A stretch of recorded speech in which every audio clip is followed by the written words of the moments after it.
الدجة بتاعتي لازم انزل بشوية مية سخنين زي ما انتوا شايفين، علشان خاطر تبقى كده خلاص جاهزة معايا. بقى الدجة ليمون وخل وسنة ملح والتومة بتاعتي العامل الرئيسي فيها، وكده خلاص جهزت معايا الدجة والشطة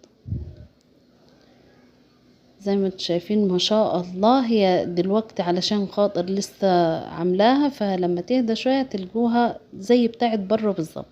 وهنا بسم الله ما شاء الله زي ما انتوا شايفين الرز اهو بالواحدة، وعندي هنا التجلية، وعندي هنا خلاص البليلة على النار، وعندي هنا البصلة بتاعتي الكمية كويسة برضو، وهنا برضو العدس خلاص كل بالواحدة زي ما انتوا شايفين. العدس مش معجن ولا اي حاجة، يبقى كده بالواحدة زي بتاع بره.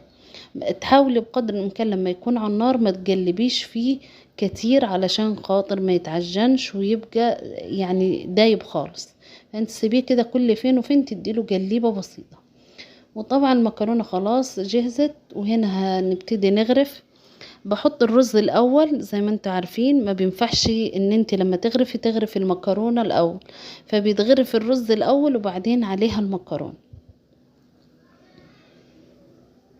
هعمل هنا الكمية على كدينا، يعني على كد عدد الافراد عندي.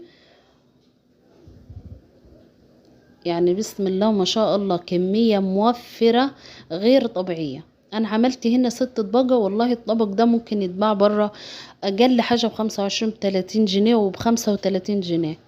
يعني اضرب 35 جنيه في ال6 هيعدي، انا اصلا جايباهم ب100 جنيه، هيعدي ال100 جنيه ال6 اطباق دول. الحلل قاعدة زي ما هي مليانة.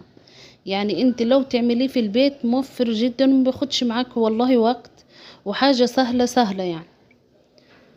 اهم حاجة ان انت تسبك الصلصة كويس، والمكرونة ما تسلقهاش قوي، يعني خليها مش مسلوقة خالص عشان ما تبقاش معجنة. والرز الطبيعي اللي اي واحدة بتعمله في البيت هو نفس الرز بس. فهنا زي ما انتم شايفين ما شاء الله، اللهم صل وسلم وبارك على سيدنا محمد. كده خلاص وصلنا لنهاية الفيديو، وشكرا خالص على المتابعة. ما تنسيش تدعميني بلايك، ما تنسيش تكتبي لي كومنت، ما تنسيش تعملي لي اشتراك في القناة. يا رب الفيديو يكون عجبكم، وانتظروني في فيديو جديد ان شاء الله. والسلام عليكم ورحمة الله وبركاته.